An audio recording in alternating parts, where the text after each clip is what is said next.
Hola, se me Hola, escucha hola, grabando, dice, aquí estoy probando todo. ¿cómo estás? Lo que pasa es que se te escucha como un poco, como una lata, ¿no? Como un poco, Se me a ver, escucha con mucho como eco. como un rebote. Sí, bueno, muy bien, vamos a lo nuestro. Sí. Eh, bueno, hola, bienvenidos todos a esta primera entrevista que estoy realizando hoy. Nuestro tema es la escritura, el proceso creativo y estoy con el doctor Mario Sabán, que ahí ya le estoy saludando, le estoy viendo en cámara. Voy a hacer una breve presentación de él y este, bueno, ahí bienvenidos entonces a todos. El profesor Mario Sabán es fundador y director de la Escuela de Cábala y Psicología Mario Sabán en España, es doctor en filosofía, psicología, antropología, historia, teología y matemáticas. Eh, ¿Cómo está, maestro? Muy bien, muy bien. Bueno, maestro hay solo uno, que es Dios. Yo soy un aprendiz.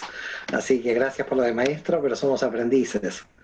Todos somos aprendices, estoy de acuerdo con eso y me gusta cómo suena, la verdad. Ese sonido que fue. Bueno, para iniciar nuestra entrevista, usted recientemente volvió a sacar otro libro, creo.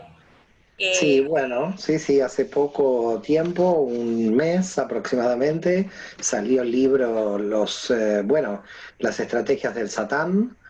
Y en ese libro yo realizo un análisis de cómo funciona el mal desde el punto de vista de la cábala, de la mística hebrea, cómo opera. Sobre todo hay un texto que yo lo recomiendo dentro de ese libro, que es el capítulo 11 de este libro que habla de Job.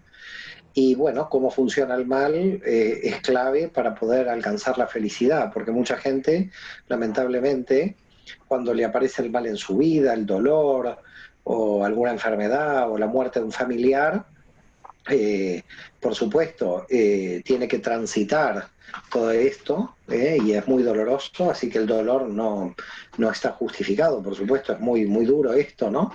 Pero creo que hay que aprender del mal, así como cuando uno está bien, tiene que tratar de aprovechar el tiempo, el momento de vida, cuando uno está bien, ¿eh?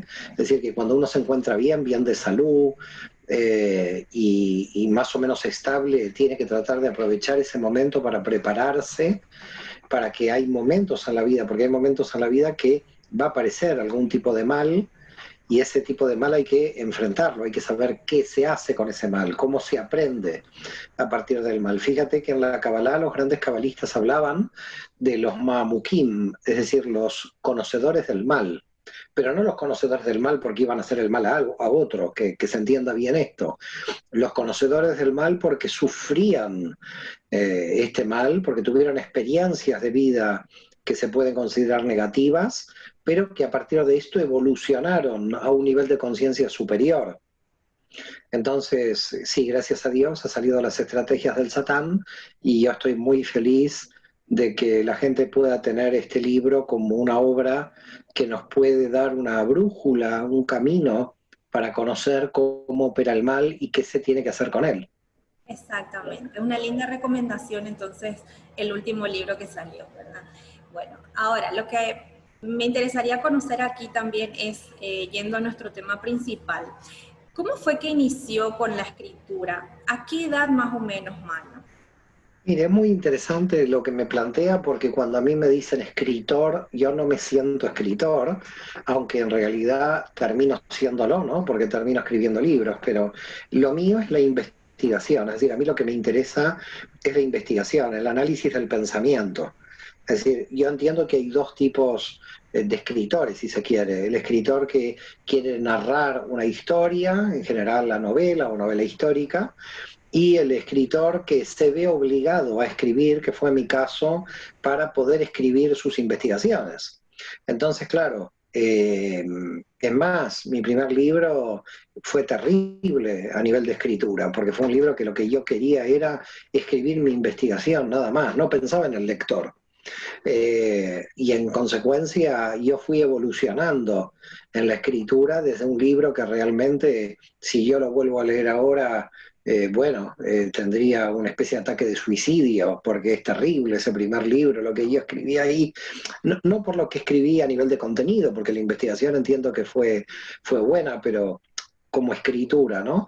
Y lo que me fue sucediendo con el tiempo es que llegué a un nivel de escritura, sobre todo en la escritura mística, que es la escritura de la Kabbalah, porque yo comencé a escribir temas de historia y filosofía, y luego llegué a la mística, y te diría que en los últimos 15, 20 años de mi vida, la escritura es una escritura inspirada, de alguna forma. No sé cómo llamarla, cómo calificarla, porque uno puede tener un problema si dice esto, de cómo interpretar, a qué llamo inspirada, pero realmente yo siento que a mí de alguna forma me baja la información y que me vuelvo como un canal, ¿no? Como una especie de canalizador de la información, a tal punto que muchas veces en algunos libros últimos, cuando yo estoy escribiendo, siento de que las ideas que me están llegando van más rápido que la propia escritura. Es decir, que en realidad es como un cúmulo de ideas que me van llegando, que van teniendo cierta lógica, pero que llegan a tal velocidad que muchas veces mis propios dedos no aguantan la velocidad de la llegada de estas ideas y entonces parece que el teclado va a explotar y me siento como que llega un punto en que parece como que estoy casi tocando el piano, es decir, mi sensación de inspiración con las ideas que me llegan es una sensación casi musical, como que yo estoy tocando una sinfonía o tocando un... Y es curioso porque justamente la escritura, esa escritura mística, para llamarla de alguna manera, o esa inspiración, a mí me llega estudiando o escribiendo con música clásica. Es decir, que cuando estudio tengo que estudiar en silencio. Es curioso, no estudio con música. Pero cuando que escribo y me pongo la música clásica, la propia música clásica y algunos autores en particular, me inspiran a poder escribir y a comenzar a hilar, si se quiere, toda una serie de ideas que me van llegando. Realmente la música clásica y la barroca, sobre todo, no toda en mi caso, me es inspiradora de la escritura. Y entre los compositores así, de estilo barroco, ¿cuál sería su preferido o predilecto? Bueno, uno solo predilecto, no, por supuesto tengo a Bach como predilecto, pero bueno, tengo muchos. Tengo a Albinoni, Geminiani, Scarlatti, Heineken, bueno, hay muchos, ¿no? Hay muchísimos. Bach hijo también, no solamente el Bach padre, Telemann, que es muy bueno, Liotti, Viotti, hay muchos. Lully en Francia, Rameau, Rameau se escribe, ¿no? En francés, Rameau también. Es decir, que hay, a mí me inspiran estos. Claro que hay alguno que me puede decir, bueno, a mí me inspira Strauss o Beethoven o Mozart. Yo, cuando ya termina el barroco, es como que termina mi inspiración. Es un tema muy curioso lo que me sucede, porque es como que se me va la inspiración con otros autores. Es decir, si yo me pongo Mozart, no puedo escribir, estoy como alterado. Es como ponerme música pop. Me altera Mozart, es decir, no me gusta. Es decir, una cosa rara, me gusta, pero no me inspira. Ese sería realmente el concepto. Me gusta cuando yo oigo a Mozart, me gusta, o cuando oigo a Beethoven, me gusta, pero no logran la inspiración que tiene el contrapunto, ¿no? Lo que se llama lo barroco, que en general los que saben de música lo analizan, ese tipo de música barroca lo acercan a la matemática, ¿no? Tiene un componente, porque es una música muy racional, si se quiere. Entonces, claro, esto a mí me ayuda mucho. Y me llama mucho la atención eso que está diciendo porque es como que un artista, un creador, a veces necesita de lo que le llaman una musa o un agente inspirador, en donde encuentran eso, es como que el resto le sale automáticamente.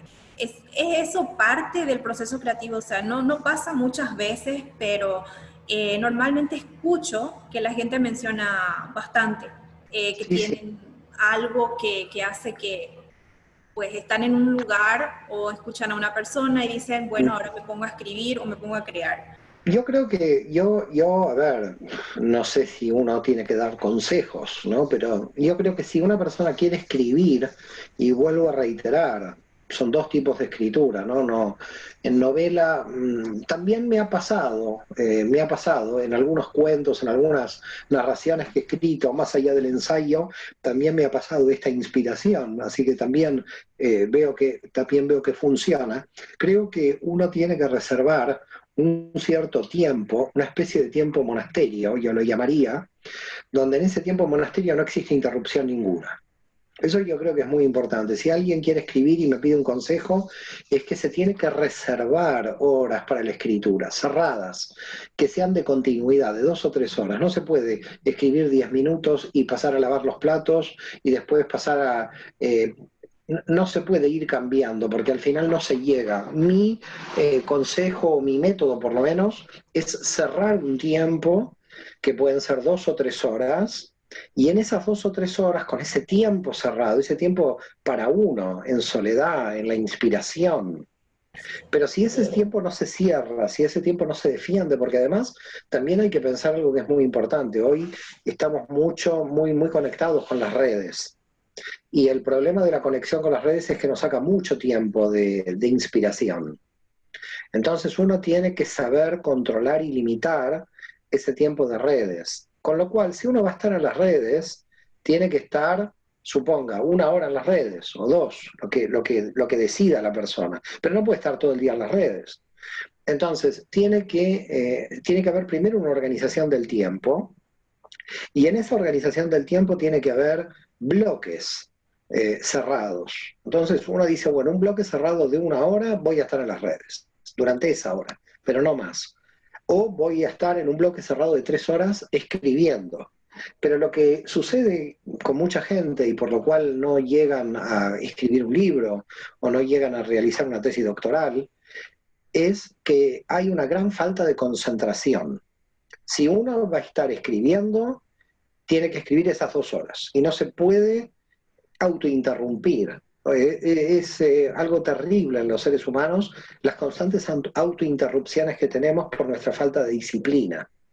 Así que si alguien quiere llegar a hacer un libro, quiere escribir un libro, mi primer consejo es que sea muy disciplinado. Porque si uno no tiene disciplina, yo creo que en la vida hay que tener disciplina, pero sobre todo en la escritura, porque en la escritura tiene que ser un trabajo, puede no ser constante de todos los días, puede ser cada 2, 3 días, pero esas horas que se ha reservado, que se defiendan a rajatabla, que se defiendan a rajatabla si quiere realmente llegar a un resultado como la escritura de un libro. Entonces yo creo que la persona no puede estar inspirada si no hay un tiempo disponible para esa inspiración. Entonces, una persona no puede decir, no estoy inspirada. No, no, una persona tiene que ponerse frente al ordenador para poder escribir, o si escribe todavía de puño y letra, no lo sé, como por ejemplo podrían ser poemas eventualmente. Como sea, la persona tiene que reservar. La inspiración no llega si no hay una disciplina por la cual nos reservemos un horario para que esta inspiración aparezca. Exacto. A ver, y cabalísticamente, si le digo yo, no sé si es correcto, pero ¿en dónde podríamos ubicar este proceso de la escritura? ¿Hay alguna estructura específica donde nos podamos guiar, un mapa, algo así, para poder entender mejor cómo situar este proceso?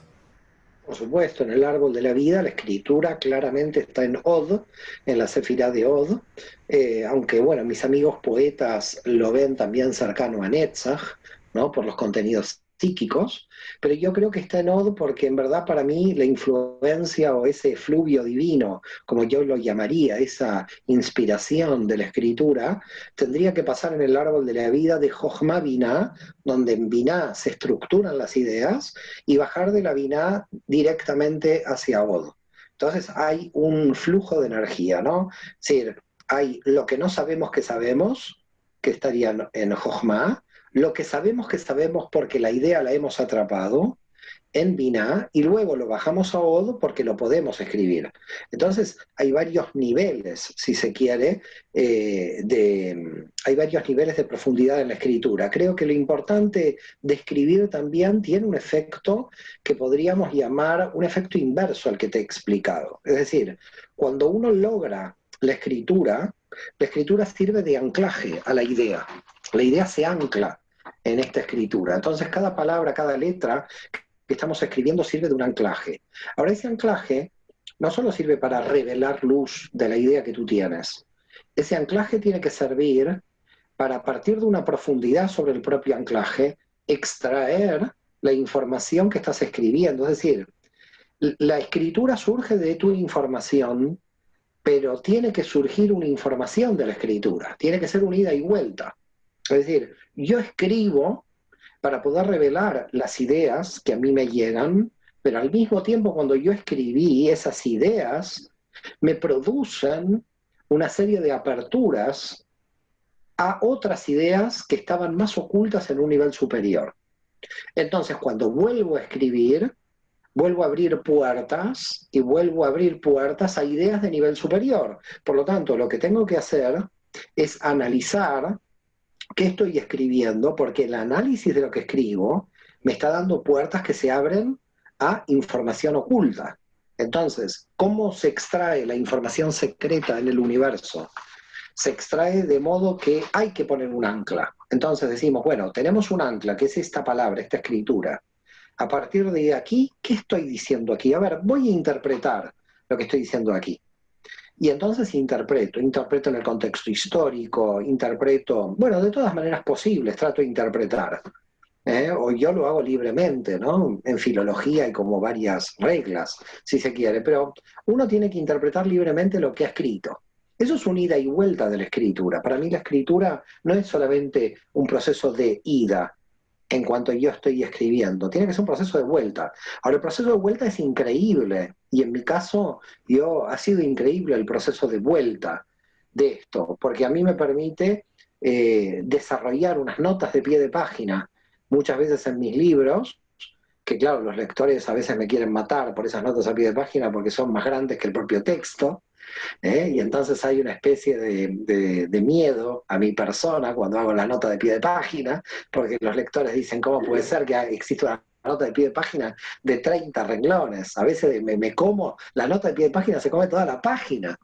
Pero yo creo que esa nota de pie de página en realidad, secretamente o reveladamente, no secretamente, es una glosa. Yo estoy interpretando. Entonces, a veces yo analizo esa nota de pie de página y digo, ¿cuánto hay para revelar en la nota? Es decir, la nota se me vuelve ya otro anclaje. Claro, ahí maestro, un segundito le voy a interrumpir, porque ahí definitivamente hay otro proceso que es como que para dar esa interpretación uno tiene que tener una cierta noción o conocimiento de lo que también está diciendo, por más de que sea libre. Ahí hay una intervención importante también. Ahí es donde la mayoría dice, bueno, para escribir uno requiere mucha lectura, tener quizás cierto talento, o hay algún otro factor también detrás que es que uno no tiene que estar tan preocupado por la mente, por la lógica, por a ver qué estoy diciendo aquí, porque eso también pareciera ser que interrumpe un poco el proceso. Y si uno se detiene ahí a preocuparse, estoy escribiendo bien, qué es lo que estoy diciendo acá. Entonces esas Totalmente de acuerdo. Totalmente de acuerdo. Hay un tipo de escritor que quiere tal lógica y quiere tal estructura que de repente vuelve a la oración, inclusive a poner comas, puntos, a cambiar la palabra. Yo nunca vuelvo para atrás. Yo sigo para adelante, inclusive sin poner comas, puntos, nada. Sigo para adelante porque no quiero terminar mi inspiración. Luego digo, bueno, cuando tengo ya el material de base escrito, luego paso a la corrección. Pero yo no me quiero frenar la inspiración por una palabra mal diseñada en el texto o por un tema gramatical. Yo no lo hago. Pero bueno, de todas maneras hay que respetar otros métodos. Lo que pasa es que para mí el método de estar revisando en cuanto uno pone un renglón, hace que uno no avance nunca. Entonces, claro, alguien me pregunta, ¿usted cómo escribe a tal velocidad? ¿Cómo puede escribir 10 páginas en un día o 20? Y lo escribo porque yo no corrijo, yo no me freno, yo luego, cuando ya estoy en la lectura de revisión, ahí sí puedo corregir, puedo poner otra palabra, puedo poner el acento, puedo poner el punto. Pero si no tengo el material, ¿para qué me voy a frenar antes? Entonces, no, para mí no tiene sentido frenarse antes porque coincido contigo que frenarías la inspiración de la escritura. Y el segundo punto que tú has tratado, que me parece muy inteligente también, y te agradezco que lo hayas planteado, es que por más libre que uno sea en la escritura, tiene que tener la seriedad de qué base de lectura ha realizado y de qué autores se pueden citar. Nosotros aquí tenemos, digamos, dos posiciones. Hay una posición que se llamaría la posición de libertad descontrolada sin una lectura anterior. Es decir, la persona ahí escribe y escribe fantasías y entonces eso termina siendo más novela que un ensayo. Para un ensayo uno tiene que tener una libre interpretación con cierta coherencia. Entonces, cuando estamos hablando de libre interpretación, no estamos hablando de invenciones fantasiosas, sino entonces tenemos que terminar en una novela. Si alguien quiere fantasear, entonces que escriba novela. Si alguien quiere realizar algún ensayo, tiene que tener una base, como tú bien dices. Una base de qué autores está tratando, cuál es la base por la cual está proponiendo esta idea y eventualmente diversos autores que proponen ideas diferentes sobre el mismo tema. Ahora, todo eso, claro, requiere de una lectura anterior, de un dominio en cierto modo del tema. Y para llegar al dominio del tema se necesitan muchos años. Entonces, por eso yo creo que vuelvo a reiterar esa división entre la escritura del ensayo y la escritura de una novela. La escritura de una novela, los que escriben novelas te dicen habitualmente, mira, si yo tengo una idea, puedo escribir 400 páginas. Lo demás son diálogos y diálogos que estoy poniendo ahí. Esto en un ensayo no se puede hacer. En un ensayo hay una compresión, hay mucho comprimido de ideas. Tenemos en un ensayo para poder escribir 300 novelas de las ideas que tenemos en un ensayo. Por ese motivo, cuando los ensayistas, los novelistas sacan ideas, extraen ideas, van a los ensayos y solamente con una pueden crear una novela, solamente con una idea, ¿no? En cambio, en el ensayo hay una profundidad, si se quiere, de que no puedes escribir 400 páginas de la misma idea, sino que tienes que hacer realmente un trabajo profundo. Y estoy completamente de acuerdo contigo de que la seriedad en el trabajo es conocer las fuentes, o por lo menos conocer la mayor cantidad de obras posibles del tema que tú estás tratando. Esto le da la seriedad al ensayo, ¿no?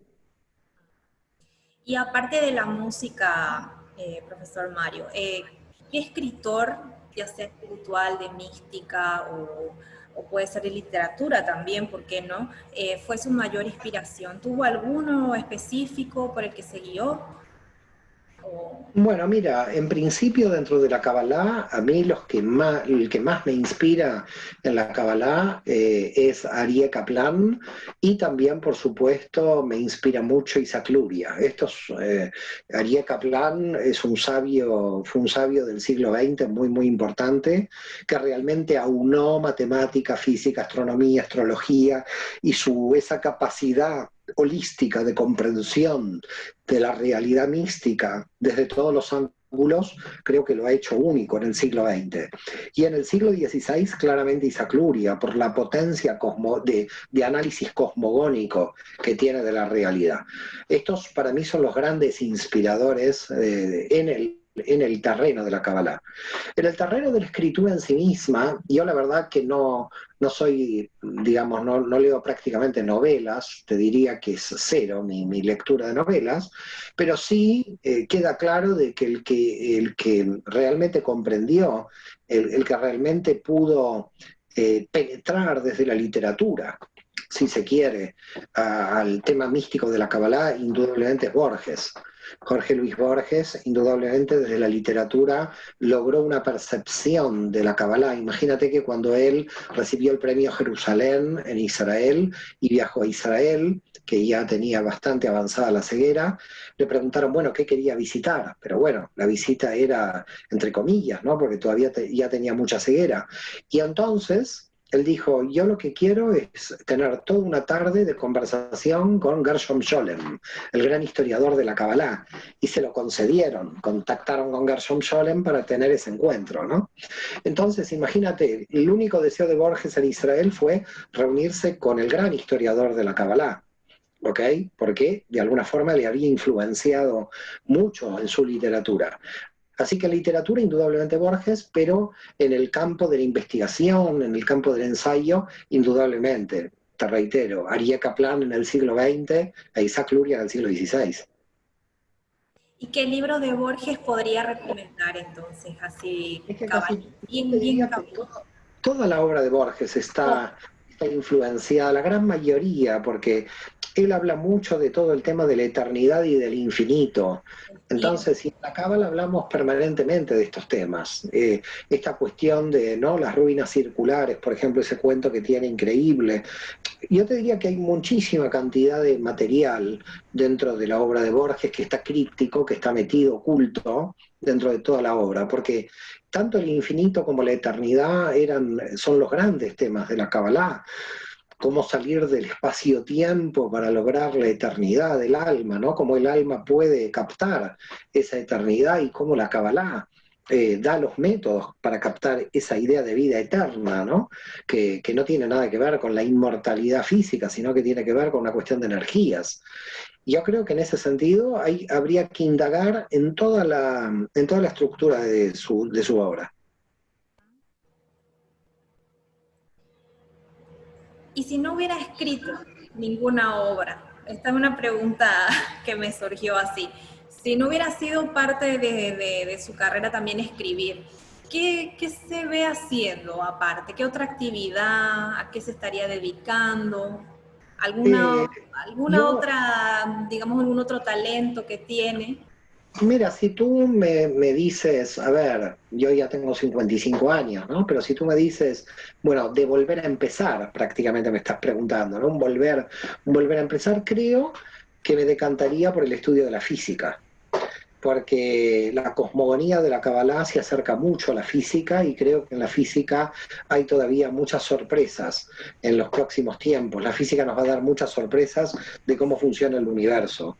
Y creo que me hubiera gustado quizás tener estudios más profundos de física, física cuántica. Eso lo veo. Ahora, difícil que yo no hubiera tenido, claro, tengo esta naturaleza, ¿no? Mi naturaleza es el estudio, es la lectura, la comprensión, el estudio. Entonces, difícilmente me hubiera ido de mi propia naturaleza. Si me hubieran cambiado de naturaleza, ya no te puedo responder a la pregunta. Pero con mi misma naturaleza, creo que hubiera estudiado física. El problema que yo tenía cuando iba a elegir una universidad, recuerdo, mis padres estaban muy, muy tensos por esto, porque me decían qué voy a estudiar, y yo decía, me gusta todo, porque me gusta estudiar todo. Entonces no sabía si estudiar química, si estudiar derecho, si estudiar historia. Realmente es que me gustaba, porque realmente a mí el problema que he tenido cuando yo quería empezar una licenciatura es que aquella persona que le gusta estudiar no sabe a qué dedicarse, porque cuando le preguntan a usted de qué va a trabajar, y yo no sabía de qué iba a trabajar, porque a mí lo que me gustaba es estudiar. Entonces, claro, una persona que le gusta estudiar tiene las cosas muy difíciles, porque una persona que sabe en qué va a trabajar, bueno, puede estudiar a efectos de lograr un trabajo luego, ¿no? Es decir, una persona dice, bueno, me voy a estudiar odontología para luego trabajar de odontólogo. Pero el Sí. problema que yo tenía cuando yo entré a la universidad es, yo voy a estudiar algo que yo no me voy a dedicar, porque a mí lo que me gusta es estudiar. Entonces, bueno, al final me dediqué a estudiar. Es decir, mi trabajo se convirtió en mi estudio, finalmente, ¿no? Es decir, yo trabajo de mis investigaciones. Pero Es en decir, serio, trabajo de las nuevas ideas que puedan. Es decir, lo que yo considero que es mi fuerte, para llamarlo de alguna manera, la cábala es paradójico, mi fuerte es mi debilidad al mismo tiempo, pero es el penetrar sobre el texto, sobre la profundidad del contenido del texto, para extraer las ideas originales. Y fíjate cuando digo ideas originales, porque original viene de origen, es decir, en realidad no son nuevas, esas ideas están en el origen, estuvieron siempre ahí, solamente que por nuestras limitaciones no hemos podido acceder a ellas. Entonces, yo creo que cada alma que viene a este mundo tiene que hacer un esfuerzo para buscar esas ideas originales. Y el problema que tenemos nosotros, en general los seres humanos, es que nos cuesta hacer el esfuerzo. Es decir, no queremos hacer el esfuerzo. Y si no hacemos el esfuerzo, terminamos en un copiar y pegar. Es decir, bueno, mira, este tiene una buena idea, la voy a copiar. Y realmente este tema de copiar, todo el mundo tiene derecho a copiar lo que quiera, pero a mí me entristece esta situación del ser humano de no tener esta originalidad, de no hacer el esfuerzo de no tener la originalidad. Vemos permanentemente en las redes sociales copiarse ideas de otros, Sí, una copia. No, no, uno lo que tiene que hacer es, ¿cuál es tu aporte? Es decir, ¿cuál es tu aporte a la humanidad? No viniste a copiar y pegar, y no eso, viniste a hacer el camino del otro. Es decir, yo puedo tener una idea que viene de Isaac Luria, pero luego pasa por mí, pasa por ver qué encuentro dentro de esta idea. sí, sí. Y eso se puede ver bien también a través del árbol, de ese mapa, ¿no? ¿Qué puede ser lo que a esa persona le esté dificultando acceder a ese plano donde están las ideas, de poder canalizar eso de manera adecuada? Eh, ¿qué le puede sugerir en todo caso a esa gente para que pueda encontrar si es o no es la escritura, si es otro camino? Yo creo que todo parte del punto de la baja autoestima, del no merecimiento. Es decir, la gente que dice, bueno, yo no sé si puedo pensar de una manera original o de una manera diferente. Hay una especie de auto boicot, si se quiere, en cierto modo, de los seres humanos. Maslow decía, y a mí me gusta mucho Abraham Maslow, decía que tenemos más miedo a nuestros éxitos que a los fracasos. Cuando uno fracasa, toda la sociedad va y te abraza y te dice, bueno, ya saldrás, no te preocupes, pero cuando uno es exitoso es como que tiene miedo a su propio potencial, más allá de la envidia social, ¿no?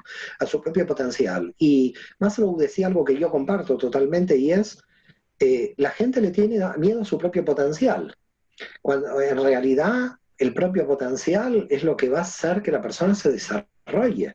Entonces, en la medida en que la gente cree que no merece desarrollar su potencial y que tiene un potencial dormido y que ese potencial se tiene que despertar, es verdad, hay un precio a pagar. El potencial tiene que desarrollarse con ese esfuerzo del que hablábamos al principio. Entonces, a nadie se le puede decir aquí no hay esfuerzo. Como dice el texto de Job, ¿eh? Capítulo 5, versículo 7, si no recuerdo mal, el hombre nació para el esfuerzo, es decir, nacimos para un esfuerzo, pero ese esfuerzo tiene que ir dirigido a que nosotros podamos ser nosotros mismos. Y este ser nosotros mismos no es una cuestión teórica de meditación, este es el despliegue en la materia de lo que somos. Y el despliegue de la materia también implica el despliegue de nuestro pensamiento. Entonces, claro, imagínate, alguien se levanta por la mañana y lo único que está haciendo es copiar y pegar una idea de alguien. Lo que tiene que hacer esta persona es profundizar sobre la idea de este alguien. Es decir, no vamos radicalmente a decir los antiguos no tenían excelentes ideas. Imagínate Isaac Luria, Cordovero, gente con unas ideas increíbles. Pero ¿cómo yo voy a tomar esto, me lo voy a hacer mío, lo voy a integrar, lo voy a comprender? Y puede que en algún punto difiera con esta visión de alguno de ellos y plantear mi diferencia con respecto a esta idea. Por lo tanto, creo que hay mucho trabajo que hacer, el ser humano tiene mucho trabajo que hacer y me parece que es una irresponsabilidad de muchos no darse cuenta de todo el trabajo que se puede hacer. Es decir, cuando alguien me dice estoy aburrido, es que yo no entiendo nada. ¿Cómo es posible que alguien en esta realidad pueda estar aburrido? El aburrimiento es una especie de pecado mortal, porque en realidad, ¿cómo puedes estar aburrido? Sí puedes estar ocioso, porque hay que descansar, claramente, pero una cuestión es ocioso y otra aburrido. El aburrimiento es un producto de la ignorancia, porque en realidad hay tanto por descubrir, hay tanto por estudiar, hay tanto por meditar, hay tanto por el que crecer, que el aburrimiento realmente para mí es un pecado mortal. Nadie en esta vida puede estar aburrido, con todo lo que uno puede estudiar, con todo lo que uno puede crecer. En el caso de un escritor, ya sea de literatura, de libros técnicos, eh, ¿cómo puede ser el mecanismo, un mecanismo que me pueda describir o pueda recomendar para poder liberarse de esos bloqueos? Aparte del árbol de la vida, si existe alguna práctica, un ejercicio que se pueda realizar diariamente o no sé, según la Cábala, ¿no? Y mira, yo creo hay un concepto en hebreo que se llama dilug, D-I-L-U-G, dilug. Dilug se podría traducir como saltar al vacío. ¿Qué quiere decir saltar al vacío? No tener miedo de escribir aunque salga mal. Es decir, de escribir por escribir, sin un prejuicio anterior. Yo creo que la que nos pone los miedos permanentemente es la dimensión de la biná, la mente racional. Es decir, ¿lo voy a hacer bien o lo voy a hacer mal? Usted no piense si lo va a hacer bien o lo va a hacer mal. Usted lo tiene que hacer primero, lo tiene que escribir. Si va a tener un prejuicio anticipado en la escritura, usted no va a escribir nunca, pero no solamente no va a escribir nunca, no va a nadar, no va a conseguir pareja, no nada. Porque en realidad lo que sucede con la vida es que a la vida hay que vivirla, no se puede ser espectador de su propia vida, hay que ser actor. Entonces aquí yo creo que la Cábala plantea, mire, usted puede ser actor de su propia vida. Para ser actor de su propia vida y no quedarse como espectador, hay una palabrita que se llama dilug, saltar al vacío. Suba al escenario de su vida y empiece a trabajar como actor, no como espectador. Y para eso tiene que picar la tecla y ver qué escribe. Y si de repente escribe algo que no le gustó, lo puede volver a escribir. Pero creo que uno de los grandes problemas es el comienzo de un trabajo. El comienzo es el comienzo de una dieta, el comienzo de hacer deporte, el comienzo de empezar a leer un libro, el comienzo de comenzar a estudiar. Los comienzos, dice la Kabbalah, son siempre muy difíciles. Porque el problema está en el comienzo, pero después cuando uno ya está entrenado, cuando pasan los meses y cuando pasan los años del entrenamiento, después nada es difícil, porque uno ya está entrenado, tiene imun, que viene del concepto hebreo de emuná de donde viene confianza. Pero los comienzos son siempre muy difíciles. Entonces, alguien que quiere comenzar a escribir, alguien que quiere comenzar una relación de pareja, alguien que quiere comenzar un trabajo, ya le digo, es difícil. Ya es difícil porque es ver cómo me puedo adaptar con los horarios, con mi estructura mental, con lo que yo voy a realizar ahí, con mi materialización, con mi revelación ahí. Entonces, sabiendo que los comienzos son difíciles, nos tenemos que entrenar. La vida es un permanente entrenamiento. Entonces, lo mismo sucede con la escritura. Se tiene que uno entrenar, tiene que intentar escribir. Usted lo considera que está mal, nada, vuelve a escribir otra vez. Considera que está mal, vuelve a escribir otra vez. Imagínate si nosotros pensaríamos que porque nos sale algo mal, quedaríamos bloqueados. Imagínate un bebé que dice que se va a poner de pie y en vez está gateando y como se cayó la primera vez que se puso de pie, dice, no, yo me voy a quedar a gatear toda la vida. Estaríamos todos gateando. El bebé por su instinto biológico dice, yo me voy a poner en posición bípeda, me voy a levantar y voy a dejar de gatear. Entonces, ¿por qué no gateamos los seres humanos? Bueno, porque hemos tenido la voluntad en un momento de dejar de gatear. ¿Qué le digo a la persona que quiere escribir? No gatee. Levántese en sus dos pies, póngase a escribir, le va a salir mal, se va a caer, no hay problema, se va a caer. Es parte de la naturaleza del cosmos que nos caigamos. Por eso dice el texto de Proverbios en la Biblia, ¿quién es justo? El que se cae 7 veces y se levanta. Es curioso, no es justo el que siempre es justo el que se cayó 7 veces, pero tuvo la fuerza de levantarse. Entonces yo le diría, traduciéndolo a la escritura, ¿quién es un escritor? El que escribió 7 veces mal y se levantó.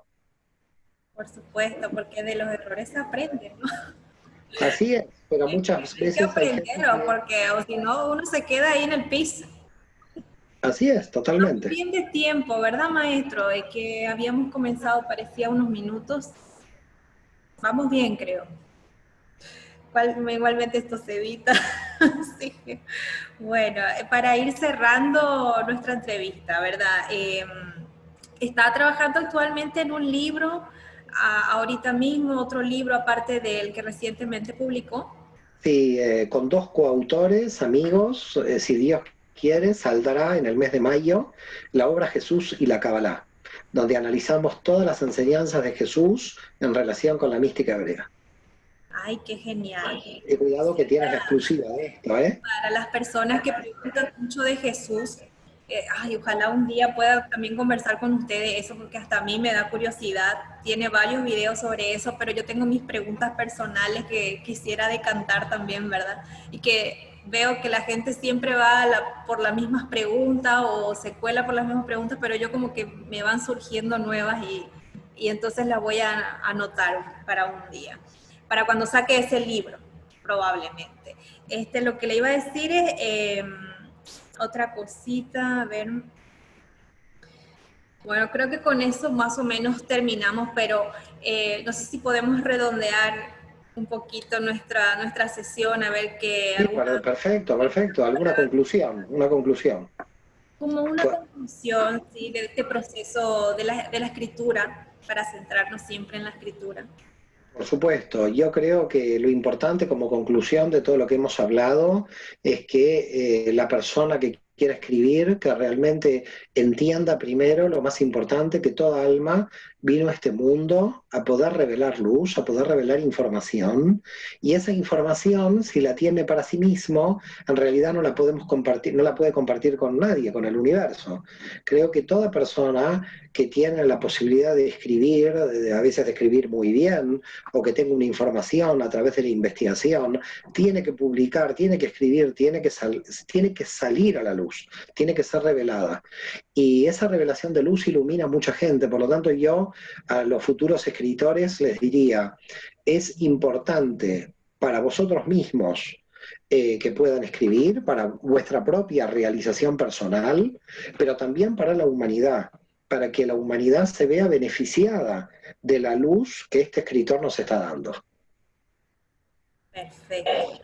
Bueno, yo estoy más que agradecida y feliz por esta oportunidad, por este espacio que hizo, porque sé que tiene una agenda bien cargada siempre.